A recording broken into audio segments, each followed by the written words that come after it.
Okay, so what we're going to speak about here is what you might take on a trad climb in South Africa, and we're talking about a route that's going to be quite long, all morning, all day perhaps, and what kind of items you might use and want to have in your bag with you that day.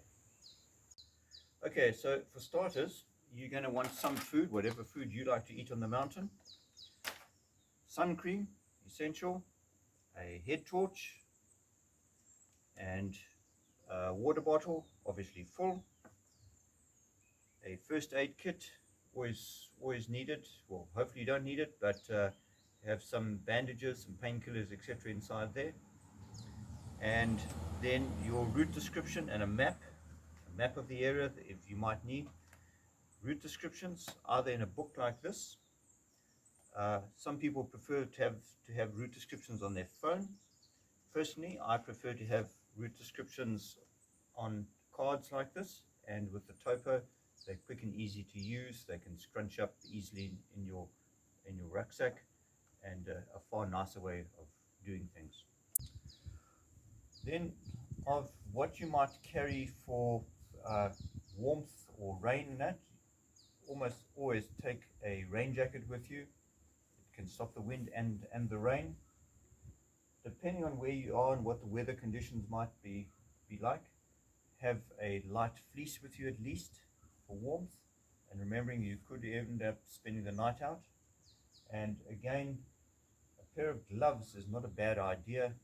Um, Even at fairly low altitudes, if you get hail or high winds and things are wet, a pair of gloves can make a big difference to you. Then, on this kind of climbing side of things, you want to take some extra items with you, and some of these you might in fact carry on your harness. But having a multi-tool is not a bad idea. If you've got to get things open, if you have a carabiner that's jammed closed or something like that, you might need to cut plaster or something like that. Multi-tool is good. On all trad routes, there's always a possibility that you might have to abseil off. And even if you don't intend to abseil off, it's worthwhile carrying something in case you do. And a piece of cord like that, which you might be using as a sling on the climb itself, it's fairly inexpensive, and this is what you could use and leave behind on the mountain if you needed to abseil. What I usually do is, if I'm on a big mountain or on a big route and I know that I'm going to have to abseil, I'll take some old rope like this, and this is about 3 or 4 meters of it, and I will just use that on the way down to abseil from. The other possibility is an old sling like this, and you can always wrap that around a rock and abseil off it. Then on one's harness, always have some loops, some prusik loops, a whistle. The whistle is there to attract attention if you're in trouble. You can also use it to signal to your climbing mate, things like if you're off belay or on belay, etc., a signal system. And every climber should have a knife with them.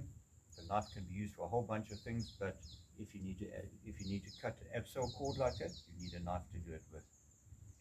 And then very lastly, it's worthwhile having the rescue numbers of the various areas, whether you're in KZN, Drakensberg, Gauteng, or Cape Town, that you've got all the information there of who to phone if you get into trouble.